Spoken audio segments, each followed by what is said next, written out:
नमस्कार दोस्तों, आज हम लेसन प्लान देखेंगे। बीएड और बीटीसी के लिए जो लेसन प्लान बनाया जाता है, तो ये हमारा पाठ्य योजना 1 है, जिसके अंतर्गत विद्यालय का नाम, छात्राध्यापक का नाम, दिनांक, कक्षा, विषय, उप विषय, अवधि, कालांश। इसके बाद हमारा प्रकरण आएगा। प्रकरण में हम जो टॉपिक पढ़ाएंगे वही रहेगा।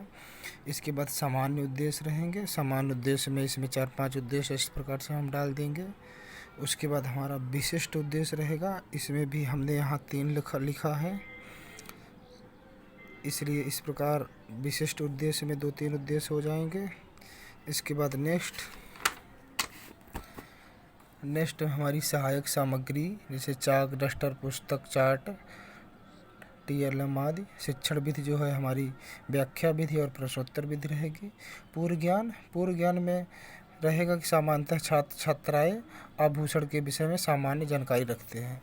अब हमारे जो है प्रस्तावना के प्रश्न रहेंगे, जिसमें कॉलम बनाएंगे, क्रम संख्या का, छात्राध्यापक का, छात्र कथन का। तो इस प्रकार से बना लेंगे। जैसे क्वेश्चन बनेगा, धनतेरस पर हम क्या क्या खरीदते हैं, तो छात्र उत्तर देंगे सोना, चांदी, बर्तन। अब इसी से हमारा जो बच्चे उत्तर देंगे उसी से हमारा प्रश्न होना चाहिए, सोना से क्या बनता है, बच्चे बताएंगे आभूषण। अब आभूषण से लेंगे, स्त्री आभूषण क्यों पहनती हैं, सुंदरता बढ़ाने के लिए। इन सभी में हम पुनर्बलन का प्रयोग करेंगे, जैसे गुड, वेरी गुड, शाबाश। अब फिर क्वेश्चन पूछेंगे अगला, काव्य की शोभा या सुंदरता बढ़ाने वाले तत्व को क्या कहते हैं। अब बच्चे मौन हो जाएंगे, यही हमारा समस्यात्मक प्रश्न हो जाएगा। अब अगला टॉपिक हमारा जो रहेगा उद्देश्य कथन। उद्देश्य कथन में बच्चों आज हम लोग अलंकार व उसके प्रकारों के बारे में अध्ययन करेंगे। अब हेडिंग हमारी प्रस्तुतिकरण रहेगी। प्रस्तुतिकरण में हम 3 बिंदु बनाएंगे। पहले में शिक्षण बिंदु रहेगा, दूसरे में छात्राध्यापक कथन, तीसरे में छात्र कथन। इसमें आप एक और बना सकते हैं, श्याम पटकारे। तो शिक्षण बिंदु हमारी अलंकार रहेगी। अलंकार में फिर और छात्राध्यापक कथन में प्रश्न डालेंगे, अलंकार किसे कहते हैं, बच्चे मौन हो जाएंगे, इसकी व्याख्या करेंगे। अलंकार की शोभा बढ़ाने वाले तत्वों को अलंकार कहते हैं। इसके प्रयोग से शब्द और अर्थ में चमत्कार उत्पन्न होता है। इसे काव्य का आवश्यक तत्व माना गया है। छात्र कथन में क्या रहेगा, छात्राएं शांत होकर सुनेंगे। फिर शिक्षण बिंदु दूसरा रहेगा अलंकार के भेद, जिसमें शब्दालंकार। छात्राध्यापक कथन में रहेगा शब्दालंकार, अर्थालंकार। अब हम शब्दालंकार समझाएंगे। जब शब्दों में चमत्कार उत्पन्न होता है तब शब्दालंकार होता है। इसके अंतर्गत अनुप्रास, यमक, श्लेष मुख्य हैं। अब इसी में जो है हम छात्राध्यापक में ही अर्थालंकार लिखेंगे। अर्थालंकार में लिखेंगे, इसमें रूपक, उत्प्रेक्षा, प्रदीप आदि अलंकार आते हैं। नेक्स्ट रहेगा हमारा तीसरा पेज, हो गया चौथा पेज। इसमें अभी हमारी व्याख्या यहीं से ख़त्म हो जाएगी, यहाँ से ख़त्म हो जाएगी। उसके बाद नेक्स्ट रहेगा विकासात्मक प्रश्न। बच्चों के विकास के लिए कुछ प्रश्न पूछेंगे। देखिए उन्होंने कितना पढ़ा है। तो 3 कॉलम बना लेंगे। इसमें क्रम संख्या, छात्राध्यापक कथन, छात्र कथन।